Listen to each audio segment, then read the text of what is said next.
આજે તો આપણે પાવભાજીને પણ ભૂલાવી દઈએ તેવું શાક બનાવવાનું છે. તો ચાલુ ફ્રાઈન બનાવવાનું ચાલુ કરીએ.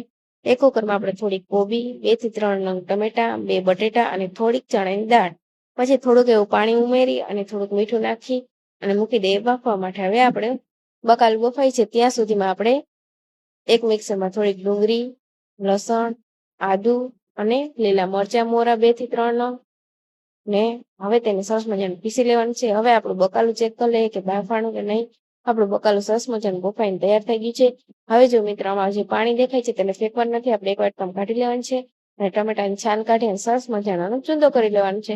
જો સરસ મજાનો આપણે ચૂંદો કરી લીધો, હવે આપણે વઘાર માટે મૂકી દઈએ એક પેન, પછી તેમાં થોડુંક તેલ મૂકી દઈએ. તેલ આવી જાય એટલે થોડો ગરમ મસાલો ઉમેરી દઈએ, પછી થોડુંક જીરું અને હિંગ ઉમેરી દઈએ. પછી આપણે જે મિક્સરમાં બેસિકલી પેસ્ટ રાખી હતી તેને બધી ઉમેરી દઈએ અને સરસ મજાની ચડાવી લઈએ. હવે સરસ મજાની આપણે પેસ્ટ પાકી ગઈ છે. હવે આપણે તેમાં થોડીક ચટણી, હળદર અને ધાણા જીરું પાવડર નાખીએ.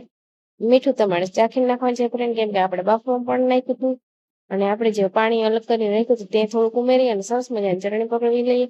ચટણી પાકી જાય પછી આપણે જે ફિઝિકલી બકાલું રાખ્યું હતું તે બધું ઉમેરી દઈએ અને સરસ મજાનું હલાવી લઈએ.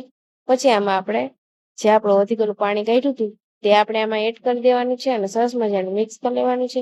પછી જો મીઠું ઘટતું હોય તો થોડુંક ઉમેરી દેવાનું હોય. શાક આપણું સરસ મજાનું ચડી જાય પછી તેમાં અડધો લીંબુનો રસ નાખી દઈએ અને સરસ મજાનું હલાવી લઈએ. જોવામાં તો ભાજી જેવું જ લાગશે તમને, પાવભાજી જેવું, પણ પાવભાજીથી અલગ જ ટેસ્ટ આપશે ફ્રેન્ડ. એકવાર જરૂરથી ટ્રાય કરજો. ને આ અમારું શાક તમને ગમ્યું હોય તો લાઈક, શેર અને કોમેન્ટ કરવાનું ભૂલતા નહીં ફ્રેન્ડ. અને જરૂરથી એકવાર ટ્રાય કરજો. Bye bye. અમારા ચેનલમાં નવા હોય તો સબસ્ક્રાઈબ કરી દેજો. બાય.